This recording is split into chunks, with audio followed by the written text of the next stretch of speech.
Up guys, James Carter TV, continuing my 2016 NFL draft recaps, and today we are talking about the Minnesota Vikings. And man, the Vikings did it again. Yet again, they kill the NFL draft. I don't know why people aren't talking about them. People are talking about the Jacksonville Jaguars and the Tennessee Titans, and I'm a Titans fan. I don't know why they're talking about the Titans, because the Minnesota Vikings, to me, thus far, of all the draft classes that I've looked at, I like theirs the most. And let's start with their first round pick, my favorite pick of their draft, but it's a close first, and that is Laquon Treadwell, who they took with the 23rd overall pick in the 2016 NFL draft. And I don't care what anyone says, I scouted Laquon Treadwell all season long, pretty much during the whole draft process. I kept going back and going back because I was saying, what are people talking about? This is a borderline top 10 talent that for some reason is sliding down boards because of speed concerns.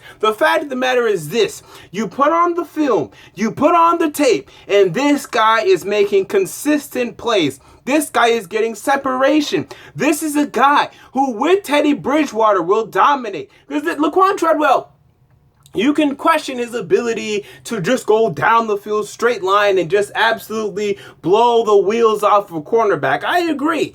But in terms of dominating the short to intermediate routes, this is your guy. He came from a sort of spread offense at Ole Miss, but he ran many routes there. I saw at least 9 maybe different routes that I've seen Laquon Treadwell run, as opposed to Corey Coleman, who I've only seen run 4, or Josh Doxson, who I've only seen run about 5 or 6. This guy ran the whole route tree at Ole Miss. You saw an ability to go up and get the football consistently. You saw elite talent at the college level. They couldn't guard this man. This man would catch balls, and he would go 20 yards, breaking tackles. He's hard to get down. I think we're talking about a Pro Bowl talent that has slid all the way down to 23. He's going to hook up with Teddy Bridgewater. They're going to be successful together for years to come, assuming Teddy Bridgewater can solidify himself as a franchise quarterback. Laquon Treadwell will have 1,000 yards, maybe not this year, just depends on how, the distribution is between him and Stephon Diggs, but definitely next year and years to come. Great pick, A+ pick. Everyone's going to be looking back and saying, how did we miss and skip on the guy that everyone knew really was the best player, in the best wide receiver in the draft? I mean, he's the guy coming into this draft process in, let's say, August. We knew he was the best, but we listened to, look at these 40s time, and look, put on the film. He dominates. It's an A+ for Laquon Treadwell for the Minnesota Vikings. Next, we move on to their second round pick, Mackensie Alexander. Now, talking again about one of my scouting reports, I made a scouting report on Mackensie Alexander back in, I believe, January. And this is when people believed that he was a top 12 pick. Everyone had him mocked going 12th to the New Orleans Saints. Everyone had this. Go look. Everyone had it. And I sat down, I watched Mackensie Alexander, I said, what are people talking about? This is a guy that hasn't gotten an interception in college, a guy that can be physical at times, but relies too much on his length, isn't very technically sound at the cornerback position right now at this instant, and doesn't have any resemblance of ball skills whatsoever. He's a second or third round pick, and now NFL teams realize that. I think they always realized it, but I think the media was just high on him for whatever reason, and he fell all the way down to where he deserved to go. And now you're going to pair him with Xavier Rhodes, and I say Mackensie Alexander, number 2 corner. That's who he is. That's who he's going to be. Now you can allow Xavier Rhodes to be the number 1, Mackensie Alexander to be the number 2. I agree with this move. I like the pick. I don't love it I love it. It gets an A-. It's not an A only because still just a little bit of a reach, just a tiny reach, because I probably had him as a high 3rd, late 2nd, though it's fine. It's not that big of a reach. We move on to the 4th round. We have Willie Beavers, the offensive lineman out of Western Michigan. He started at left tackle for Western Michigan for most, if not all, of his games, but I think he's going to be a guard at the next level. This is a guy that does a tremendous job in terms of moving laterally side to side, making up for pass rushing moves, bull rush moves that defensive linemen can throw at him. In terms of left tackle ability, I don't see it. I don't think he's long enough. He's 6'4", which is slightly below average, especially in terms of this draft class, because there is a bunch of 6'5", 6'6" left tackles coming out, so slightly above average. 324, definitely above average weight. He's a guard.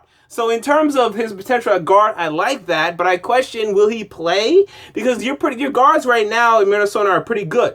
So I wonder, will he play immediately or maybe even ever? I question that. The player himself, although I did talk about his lateral movement, again, I don't like his play strength. I think sometimes he doesn't have as high of a motor as I would like. So I'm not really in love with the pick nor the philosophy. I give it a B-. Next, we move on to the 5th round. Kentrell brothers out of Missouri falls all the way down here. This is a smart linebacker. A guy that started a lot of games at Missouri, a guy that you could see his instincts. His instincts are off the charts. His athleticism is lacking somewhat, but it's not bad. It's not as bad as someone like Antonio Morrison, who was drafted by a team that I did before. I can't remember who it was right now. But he has okay athleticism for the position, great instincts at Missouri. I saw that. He's able to recognize play action, recognize running back screens. The need is somewhat there because I think Eric Kendricks disappointed last season and Chad Greenway is getting old. So the need is there. I like the pick. I like the value because I had him going in the 4th round. They get him in the 5th. I give it an A. We move on to the 6th round. We have Moritz Bohringer out of Germany, out of Schwischenbach Hall. I think I pronounced that correctly. I probably didn't. All right, I think it's, Schwabisch Hall or something like that. Point is this. Everyone loves this pick. Okay, he's a great athlete, right? Ran a 4.39, 40, 36 vertical jump. But again, we don't know how this guy's going to do, man. He's coming from Germany, the GFL, and it's such a projection. Like, everyone loves to talk about Jared Hayne, right, who came into the NFL last year. Look at this great, what did he play? What did he play? He played rugby. Look at this great rugby player from Australia. He's going to come in. He's going to do great, and he did. Now, at least this guy plays football, right? But this is a huge jump going from the GFL to the NFL. What a jump. He's going to have to, and I didn't see enough physicality from him.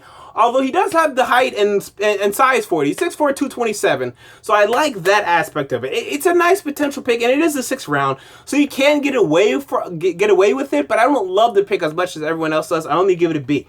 We move on.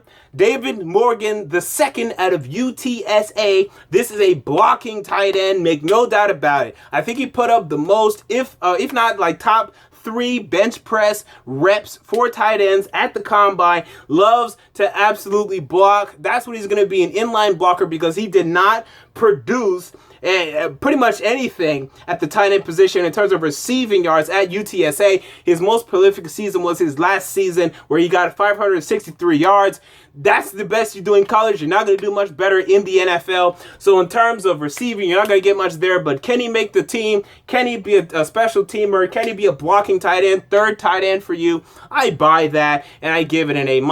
We move on. 7th round, 227th pick overall. Stephen Weatherly out of Vanderbilt. Finally, a Vanderbilt player went in the 2016 NFL draft. I was waiting for this as a Vanderbilt student. I don't know why he didn't go earlier, because this guy is another one of those smart linebackers, kind of like who'd you take earlier? Kentrell brothers. Kind of like Kentrell brothers, who you took earlier in this drive. A guy that wins more on his knowledge and intelligence more than anything else. I mean, this guy plays 6 instruments, so you know he's an intelligent guy. You question, though, what is he? Because he's 6'4", 267 pounds. Is he a pass rusher? Are we going to sit him down, put his hand on the ground, let him pass, rush a passer? Or is this going to be strictly a 4-3 strong side outside linebacker? I liked him best as a 3-4 strong side outside linebacker, but obviously now he's going to a 4-3 team. That will not be the case. So I question the fit, though. Even though I love the player, even though I love that he went to my school, don't love the fit, don't love the double dipping at the linebacker position either. So I only give this pick a B-. And then we move on to the 7th round pick, 244, and the last pick for the Minnesota Vikings, the one that I like the second most, and I'm not sure he's going to make the roster, but if he does, look out. That's Jayron Kearse out of Clemson. I love his bloodlines. He's the nephew of former defensive end for the Tennessee Titans, Jayron Kearse, the freak himself. He also has some other family members, or one other family member that was in the NFL as well.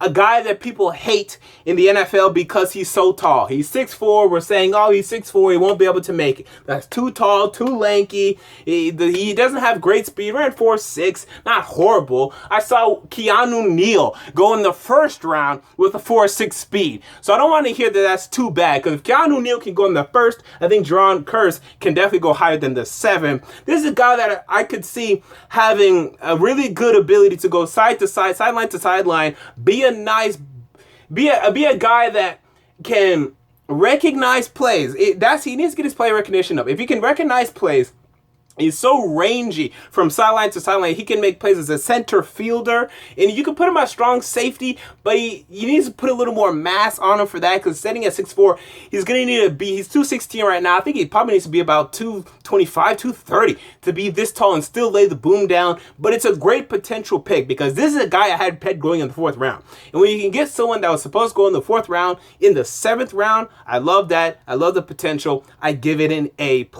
So we have 2 A+ from this Minnesota Vikings draft. It bumps their grade up tremendously. The first one more than the last, because again, this is a weighted GPA scale. I put in all of these grades. The report card came back. Minnesota Vikings end up with a GPA of 3.62 out of 4, the highest GPA I've given thus far, which equates to an A-. It is not an A draft, only because I do not love the Willie Beavers pick. That's the pick why I really question the need. I question whether or not he'll play, the fit. I just don't love the pick. If they probably would have went a different route, let's say they get a pass rusher, defensive end, who was available at this point? I'd have to go back and I'd have to look. If they were to get a defensive end, a pass rusher here, I could be more on board. Or a tackle, because Willie Beavers, I don't think he's going to play tackle. I don't care what anyone says. I don't think he's going to be playing tackle. So defensive or tackle, you would have done that. You would have gotten an A. You would have gotten a GPA of probably 3.8. But you blew this pick to me, and we'll see how it works out in the future. Until next time, James Carter TV, I'm out. Peace.